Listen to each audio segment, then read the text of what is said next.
Hey guys, I'm here to do another review for the DVD Fiends, and the review I'm going to do this week is for one of the 8 films to die for. It's the movie Borderland. Like I said, it's one of those 8 films to die for, one of those independent horror films, too scary for real theaters, which we all know is crap.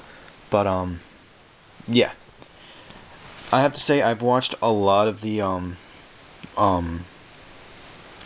8 films to die for. I don't own a lot of them. I just own the ones that I like. Well, some of them I don't really like, but there are a few that I do. And this is one of them. I went to a couple of festivals, and I have to say this is probably one of the best ones that I've seen. What I like about this one is that it really has a Texas Chainsaw Massacre feel to it. And the plot goes like this. It's about these teenagers or college students, because that's the only plots we can go with these days is stupid teenagers, and they're going to Mexico for like spring break, or it's their summer vacation. I don't know. Excuse me. Spring break or summer vacation.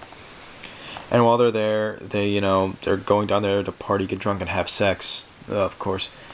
And of course they get kidnapped and start getting killed. Well, their one friend gets kidnapped, and of course he's played by the person I hate, Ryder Strong. But he's in it for a bit, but he's not in for really long, which is good.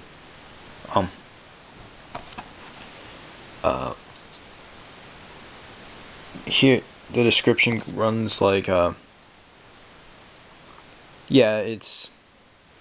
explains how they fall into a blood cult. And apparently this is based off of something that really happened. I'm not sure if that's true or not. Well, they have a documentary about it on the DVD. And these DVDs are really cheap too, except when they come out brand new.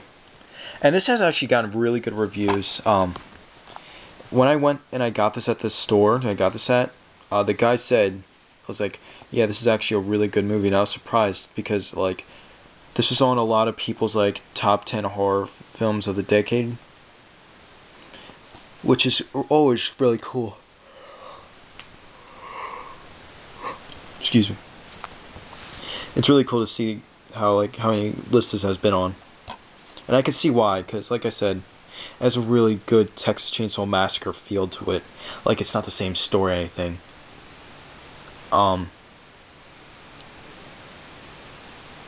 Sorry. It's like a weird buzzing noise outside.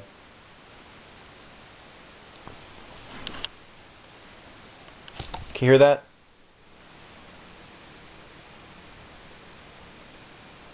Well, anyways, sorry about that. That was freaking me out. But has some famous people in it. Has Ryder Strong from Boy Meets World, and it also has Sean Astin from I think that's his name, but from he's that guy from the Goonies, and he played Sam on Lord of the Rings. Yeah, he's in this. He plays a bad guy though, in case you're wondering. He's not in it for too long. He is in it for a good portion, but not an overly long part. Like I said, this is a really, really good movie. I highly recommend it to anyone who likes, independent movies. It has some gore, but it's not a complete splatter flick. It's not overly gory or anything, but it does have its fair share of gore. It's not splattery 2 seconds, but there are some parts where it is kind of gross, but not too gross. It's a lot of fun. The reviews are on the DVD, a dark, disturbing gem. I'm sorry, I know this camera sucks. It's better than the other camera I've been using though.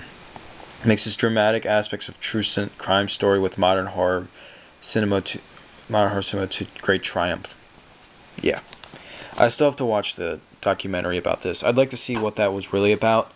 Anyways, if you like horror, well, if you're watching these reviews, you probably do like horror. But I highly recommend this movie because it is a lot of fun. It is a really good, solid horror film. Anyways, that's my review for Borderland. Check it out, and I'll catch you guys next week. Later.